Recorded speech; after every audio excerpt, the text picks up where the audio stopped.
ಎಲ್ಲರಿಗೂ ನಮಸ್ಕಾರ. ನಾನು ನಿಮ್ಮ ರೇಖಿ ಮಾಸ್ಟರ್ ಮಧುಶ್ರೀ. ಇವತ್ತು ಮಕ್ಕಳ ವಿಚಾರದಲ್ಲಿ ಒಂದು ಸಣ್ಣ ಪರಿಹಾರವನ್ನ ಕೊಡಬೇಕು ಅಂತ.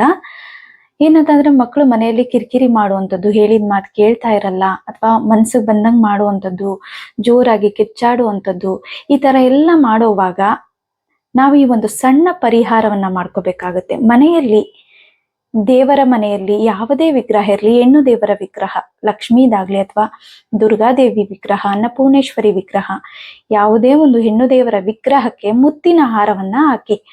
ಚಿಕ್ಕ ವಿಗ್ರಹ ಆದ್ರೆ 11 ಮುತ್ತು ಅಥವಾ 21 ಮುತ್ತು, 48 ಮುತ್ತು, ಈ ತರ ಮುತ್ತುಗಳನ್ನ ನೀವೇ ಪೋಣಿಸಿ ಹಾರವನ್ನ ಮಾಡಿ ತಾಯಿಗೆ ಹಾಕೋದ್ರಿಂದ ನಿಮ್ಮ ಮಕ್ಕಳ ಮನಸ್ಸು ಹತೋಟಿಗೆ ಬರುತ್ತೆ. ಮಕ್ಕಳು ಕಿರ್ಚಾಡೋದು ಕಡಿಮೆ ಮಾಡ್ತಾರೆ, ನಿಮ್ಮ ಮಾತನ್ನ ಕೇಳ್ತಾರೆ. ಈ ಒಂದು ಸಣ್ಣ ಪರಿಹಾರವನ್ನ ನೀವು ಮಾಡಿ ನೋಡಿ, ಆಮೇಲೆ ನೀವೇ ಹೇಳ್ತೀರಾ ಎಷ್ಟು ಮಕ್ಕಳು ಸೈಲೆಂಟ್ ಆಗಿದ್ದಾರೆ ನಮ್ಮ ಮನೇಲಿ ಅಂತ.